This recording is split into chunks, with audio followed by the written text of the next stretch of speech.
Another day, another record. Denver topped out at 89 degrees today. That makes it the hottest October day in 132 years.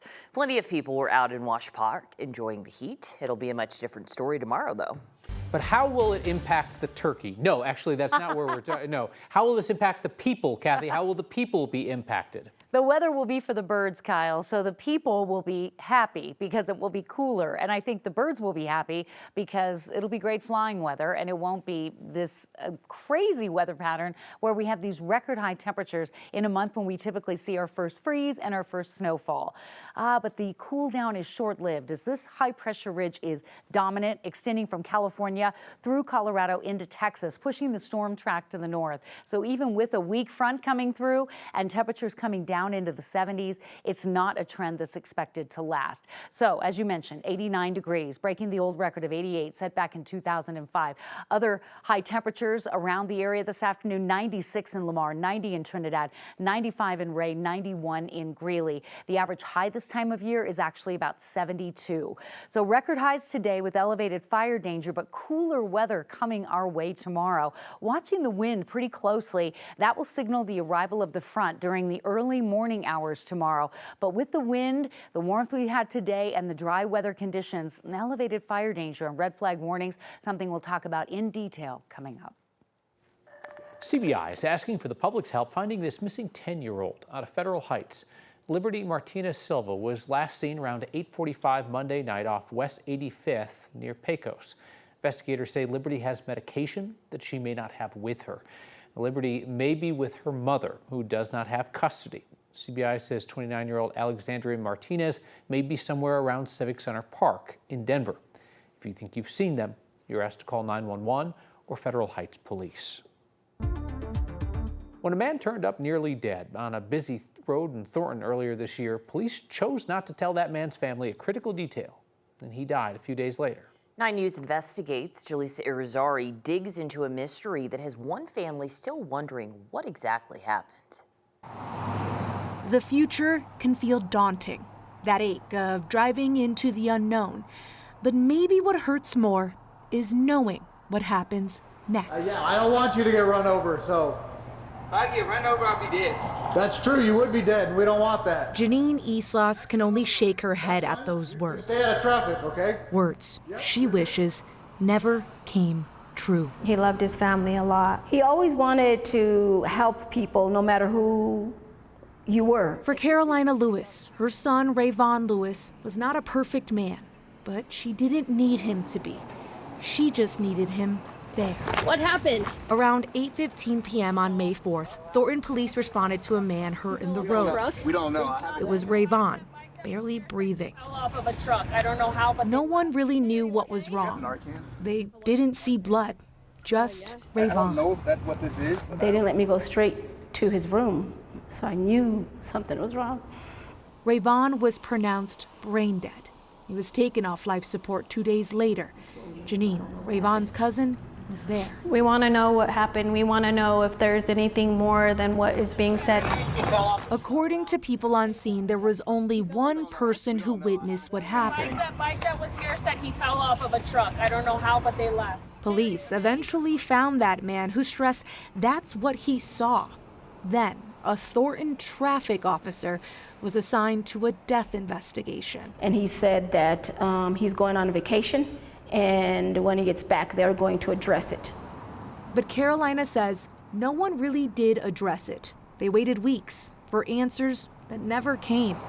So they went searching for them, starting their own investigation, and finding, of all things, a 911 call. Thornton Dispatch, how can I help you? There's a gentleman that was in here. He was crossing through cars going by. I'm just afraid that he's going to get hit. I don't know exactly what's wrong with him. 2 hours before Rayvon died, about a mile down the road, Anything I can help you with? police found him very much alive. The entire interaction lasted about 55 seconds. Well, just stay out of traffic. I don't want you to get hit by a car or anything, okay? All of it caught on the officer's body-worn camera. Yeah, I don't want you to get run over, so. If I get run over, I'll be dead. That's true, you would be dead, and we don't want that. Police never told Carolina about any of this. It made me sick to my stomach. It made me realize that the justice system that's in place they're not doing their job. Would you have told the family sooner about that interaction with officers beforehand? Absolutely. Detective Sergeant Wayne Atkins and Detective Kevin Gifford, The officer cleared the call and they parted ways. took on the case after the family's discovery. Why was the family not told about that? I got this case almost a month later afterwards. The initial officer who was assigned to investigate this case was a traffic officer. I don't think that the information was getting relayed back and forth to the family. I would have done some things a little bit different if I had that case. Are you all good? Someone called, they were worried about you because you were walking around in traffic. What remains in dispute You all good? Yes, sir. is that 55-second interaction. Not long enough, says the family, for the responding officer to realize Rayvon needed more than a few words of advice. I absolutely do believe if they were asking more questions, really trying to find out what's wrong with him, absolutely, he would have been alive. We do know, because of his autopsy, the coroner believes Rayvon died of a head injury. We also know he was very drunk. Even if the young man at the gas station knew, he automatically knew there's something wrong with him. Can't really say without being there, but from what I saw, I thought the officer did everything and asked him, the questions, are you okay? Do you need help? Can I help you? Can you please stay out of the street? I don't want you to get hurt. So I think he did everything that he knew to do at that time. Law enforcement expert and former cop Dr. David Thomas disagrees with Atkins. I can tell you, looking at the way he's standing and he's kind of unsteady on his feet, that he's high or something's wrong with him. I can tell you that. From my perspective, I think I would have probably spent more time asking those questions and to see if I could get the person a ride from the location where he was to get him off the street. Getting him off the streets is what Rayvon's family wishes officers would have done, especially because of what first responders noticed when they put him in their ambulance. About the one from the check well-being. He said that, yeah, the drunk guy. Yeah. Oh, wow. So we got a check well-being earlier for a guy that was drunk and stumbling into traffic. So I don't know if this is going to be if that's what happened. Okay, got it. They said it out of their mouth. They knew he was intoxicated. That belief is what drives them forward, down a road that feels even more daunting now. You knew that prior to finding him in the street, but you did nothing to intervene. Thornton Police do admit there are some things they could have done differently in the first 30 days of this investigation. It's why they're looking to change who and how these cases are handled in the future. As for that truck, police believe Rayvon fell out of. All they know is that it's a white two-door Ford or Chevy pickup truck. They have not been able to find it or the driver. And it's important to point out, they have one person's account of what happened. That is it. That is the only information they have. And there's still a lot of questions here of, did he fall out of the truck? Did he jump out of the truck? Who was driving the truck? And the family still wants those answers. Mm-hmm. Oh, it's so sad when they're treating him after the fact that they're like, oh, is that the guy? Like they were aware of it. It's just, they must have had regret in that moment, right? I don't know. Yeah, hindsight, you can say they should have done this, they should have done that, but still 55 seconds, that feels like a very short interaction to think 2 hours later this young man lost his life. Yeah, and this family is continuing this investigation. They want to know exactly what happened. They're actually fundraising to get a private investigator, so hopefully they get those answers. All right, Julissa Arizari, thank you. Aurora police are searching for a man who opened fire on several young people and made comments about their race. Take a good look at the surveillance pictures. Police say this man recently fired at several people. This is under 18 on South Havana, right near Yale. One person was nearly hit, but luckily nobody was hurt. Officers are investigating it as a biased crime. Motorcyclist died after a crash with a car in Aurora this afternoon. Police say it happened just after 2 p.m. at Quincy and Buckley. Investigators say the motorcyclist was headed west. Driver of the other car was turning when they collided. The man riding the motorcycle died at the scene. The woman driving the car was taken to the hospital with minor injuries, and police say they believe speed was a factor in that crash. The grocery store in Denver's Capitol Hill neighborhood is going to close at the end of the month. They're fed up with crime.